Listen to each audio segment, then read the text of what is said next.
Alright, so I've been staying here in Bangkok for about 5 days. I thought this would be a great opportunity for me to take you on a little tour of my apartment and show you what $350 a month gets you. So first, let's go check out the street and outside.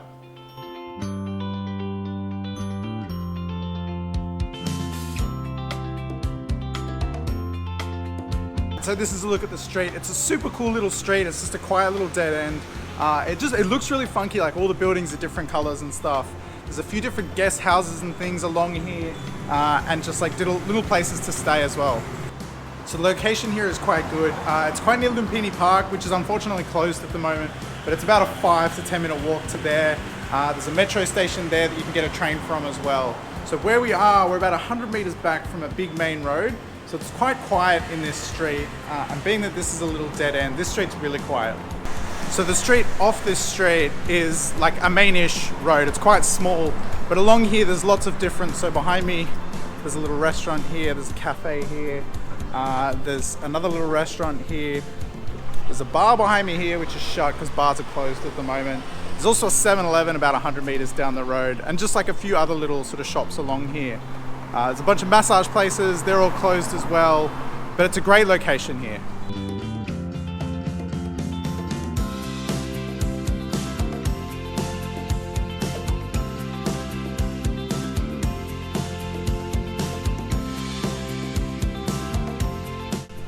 So I would say less than 100 meters from the street, there's a 7-Eleven on the corner just here, and then this part of the street, it's all little restaurants along here. There's a couple of little Indian restaurants, there's a few massage places and stuff like that as well.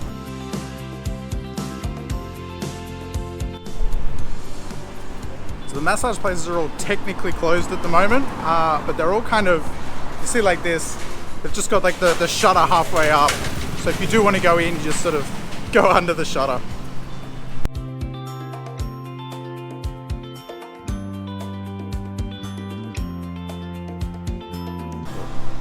So some really handy things, there's some lockers here. It's like $1 for 24 hours. Super handy if you're staying here and you needed to leave later. It's definitely big enough to fit a suitcase in. So you can see this building behind me here, they've got places available for rent from 7,000 baht for a month. I'll do a little conversion thing for that.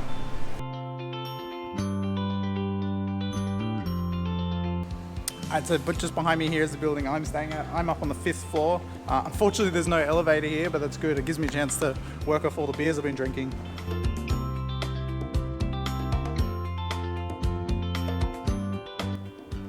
So one thing I don't like about the building is that as you walk in, there's like bits of tools and wood and just crap that you would think would go in a shed or a storage room or something like that. But it's actually quite normal here in Thailand. It's just sort of ugly to look at as you walk in.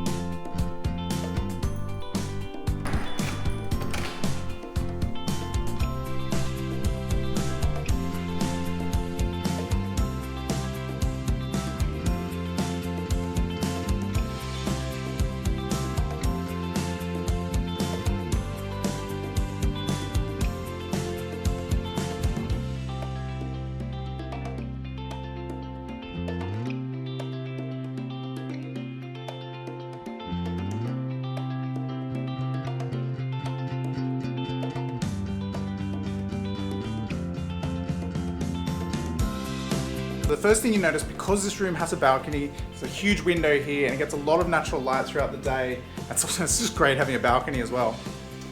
So just here I've got this great little workstation. It's essential for me. A comfy chair is a must. I'm making these videos, I spend hours sitting there editing them, so I really need a comfortable chair, and this is a really good sized desk for working here as well.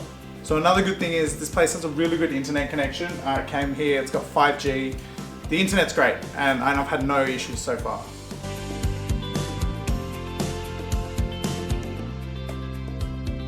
I've got the TV behind me here. I haven't actually watched TV yet. I think the last people that stayed here were French, and they've changed the language into French, so I was trying to get on there and I couldn't figure it out. And then we've got the bed here. The bed itself is quite good. It's hard, but if you've been to Asia before, just about everywhere, the beds are really hard. So I'm used to it, it's fine, but yeah, when you sit on it, you first notice it for sure. And then here we have the kitchen. The kitchen's very basic, but for me, like, I only need a basic kitchen. I don't really do any cooking. I'll microwave food, or like I'll cook noodles, or like something really easy if I'm cooking. But the rest of the times I just buy my meals. It's almost cheaper to go out and buy your meals for dinner. So this is the bathroom. The bathroom itself it's a really good size. It's got one of those like weird showers that you kind of have to hold yourself. You know, being from the Western world, yeah, you know, we're used to a shower that's mounted to the wall or whatever. But anyway, it's the way things are here.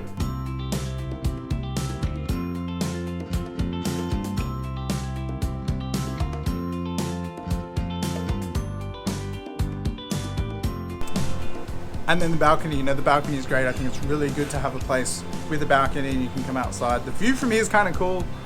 You can also see over this way, I've got a bit of a view as well. So it's nice. I like coming out here and just hanging out. All right, so that's about it. This is what $350 a month gets you. As you saw down in the street, there's actually other places in the same street for even cheaper than this.